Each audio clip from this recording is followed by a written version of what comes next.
there any senator wishing to cast a vote? Is there any senator Dividing wishing to Iraq, change the latest their plan from US senators for the beleaguered country.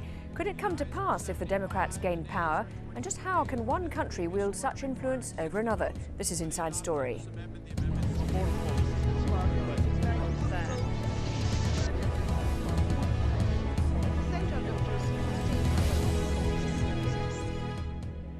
Hello, I'm Lauren Taylor. A possible solution or a recipe for disaster? The latest plan from the United States to split Iraq into three has drawn fierce criticism from some and support from others. The proposal comes in the form of a non-binding resolution from the United States Senate. It wants to see Iraq divided into federations of Sunnis, Shias and Kurds with an overall power-sharing agreement. The Kurds, for one, who are already running a virtually independent state in three northern Iraqi provinces, applaud the move. But many Sunnis and Shias, along with the Bush administration, oppose it. Iraq's Prime Minister Nouri al-Maliki says it would be a catastrophe. The plan may be a non-starter under the current White House setup, but if the Democrats come to power in next year's US elections, could that change? Well, Senator Joseph Biden's plan, approved by a majority of 75 votes against 23, claims it's in the interests of Sunnis, Shias and Kurds. It contains 5 main points. Firstly, to keep Iraq together through federalism and local control, establishing 3 regions, Shiite, Sunni and Kurd, with a limited central government in Baghdad. Secondly, to secure support from the Sunnis by guaranteeing them 20% of all present and future oil revenues. Thirdly, to enlist help from the major powers and Iraq's neighbours, engaging them directly to overcome their suspicions and focus their efforts on stabilising Iraq, not undermining it. Fourthly, to withdraw US troops by the summer of 2008, maintaining a small residual force near Iraq. Finally, to increase reconstruction assistance and create a jobs programme, insisting that other countries, especially the oil-rich Arab Gulf states, take the lead in funding. Well, joining our discussion today, our guests in London, Hassan Atiyah, founder and director of the Baghdad-based Iraq Foundation for Development and Democracy. In Washington, Phyllis Bennis, director of the New Internationalism Project at the Institute for Policy Studies. Thank you very much indeed for being with us. If I could come to you first of all, Hassan Atiyah, is this a sensible idea or a recipe for disaster? Actually, the plan is not new. For the last 2 years, there was discussion about soft partition or division of Iraq. For those who really know Iraq, they know partitioning of Iraq on a sectarian ethnic line would rather be not only difficult, but will not solve a problem. The Kurdish problem is different, and unfortunately the Kurds are trying to redraw the Iraqi map, political map, to suit that interest. As far as the Arab Iraqis, whether Sunni or Shia, they lived and coexisted together. But even if those who would like to push an idea of partition, they will face a great difficulty, because what we see in Iraq today is not division only between Shia and Sunni. Now Iraq is basically a fragmented country. Within the Shia community, it is so fragmented, different Shia groups are pitted against each other, fighting for control of local resources. This is what is happening in Basra. This is what's happening in Karbala recently. Similarly, the case in the Sunni areas. So in this sense, the vision of Iraq, partition of Iraq, will create, instead of one Iraq, instead of chaos, it will create more divisions in Iraq with no solution at all. Phyllis Bennis, if I could bring you in, what's your view broadly on this idea? Well, I agree with Hassan about both the difficulty and the absurdity, if you will, of this notion of a forcible, soft or otherwise, division of Iraq. But beyond that, there's a much broader question that goes directly to the issue of the U.S. Senate, which is the question of legitimacy. Who is the U.S. Senate or anyone in the U.S. to be deciding what should happen in Iraq?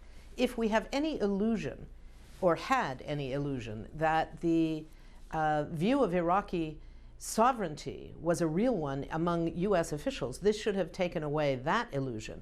This is clearly the act of empire, if you will. There's a famous opening line from Caesar's Gallic Wars from the time of the Roman Empire that says, all Gaul is divided into 3 parts. Gallius es omnes divisas in partes tres. All Gaul is divided into 3 parts. It's as if the United States Senate is trying to act as the head of an empire, deciding how their various participating countries should be governed. This is not the business of the U.S. Senate or of the White House or the Pentagon. This is the business of Iraqis. Hassan Atiyah, can I bring you back in? That idea that it's an imperialistic attempt to divide up the country, and is it right for any country other than the one that is in question to be deciding on the future of how it should be run or carved up? As a matter of fact, Iraq is under occupation. This is the thinly veiled sovereignty. Nobody is taking it seriously. And the last incidents of the Blackwater private mercenary is indicative of the fact that Iraq is not in control of its own destiny. However, one would ask why the Senate passed this resolution. Senator Biden is the one who is behind it. And the question is, will this help the Americans to withdraw their forces? As far as I know, it will not, because then the Americans have to protect the Kurds. The American then will be more involved in the Sunni area to make sure the Qaeda will not take over. They will even be more involved in the Shia South so as to make sure that the Iranian will not take over. So in this sense, the American will be even more enmeshed, more involved in Iraq than before. And that's why the State Department rejected this proposal straightforward. Phyllis Bennis, I mean, Senator Biden says that it's not a plan for partition, but would you accept that he still thinks that you would have a central government? And if you did, how would that work? I think that he's deluding himself, or he's trying to delude the rest of us. This is a recipe for partition. It's a recipe that comes out of a view that puts the defense of Kurdish autonomy and or independence at the top of the priority list. This has been a long-standing position of Senator Biden and others.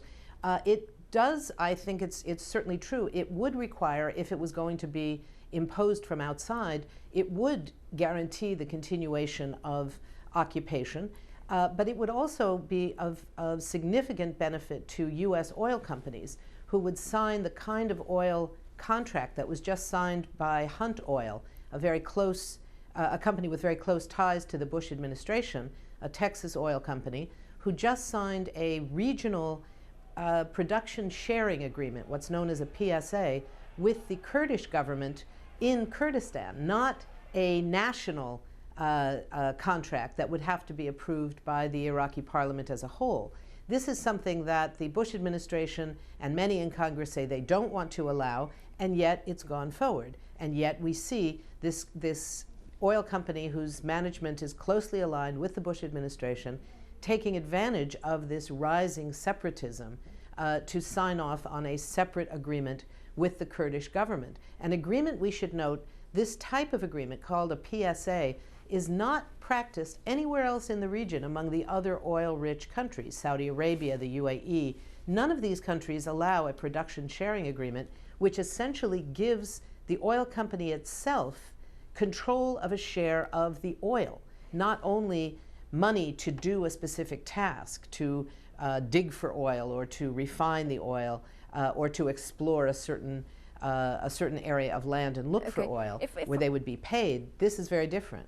If I could bring Hassan Atiyah back in, I mean, the problem is that there isn't a solution at the moment. So some people are saying, well, this is at least the best of a bad lot, and he's proposing at least some way out. Is that how you see it, or? No, the way it is actually more of a turning Iraq into experimental field. Every day will come with a new idea, and we Iraqis as just guinea pigs to see how things will take their shape. I know personally, I have the chance of discussing the idea in Washington with people related to Biden. They realize there are so many pitfalls. They know the only one partition which happened between India and Pakistan in '74. We know at the time they planned for it for almost a year.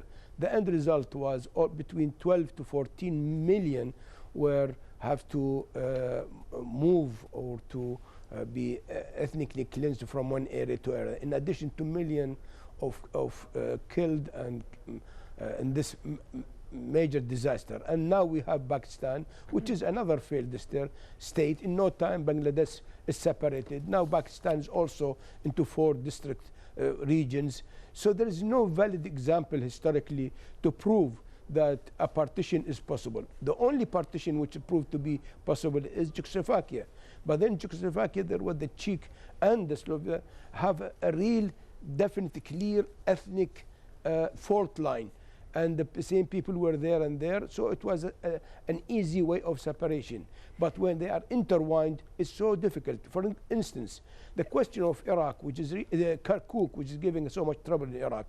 Imagine if they try to force this plan, then we will have another 5, 6 Kirkuk in Iraq. Who will settle these issues? Okay, so let me just stop you there for a moment, because we've been joined now, he's managed to brave the traffic in Washington. Patrick Basham is their founding director of the Democracy Institute and an adjunct scholar with Cato's Centre for Representative Government.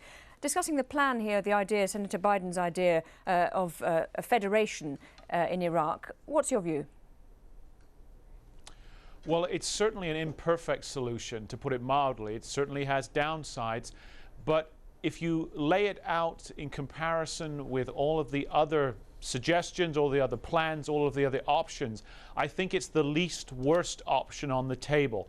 So there are upsides, there are downsides, but it is probably the best alternative there is right now to the status quo. We have to remember that the extraordinary violence and bloodshed that is being predicted if this partition came into effect already exists. You know, we're not talking about a stable, calm, law-abiding country, a homogenous country. We're talking about a country which is arguably 3, if not more countries stitched together, that is incredibly violent, that is incredibly divided. And so an imperfect plan may be what's necessary. But if you say it's unstable, so in that case, what would you be handing over to? I mean, there aren't exactly sort of institutions that are established, are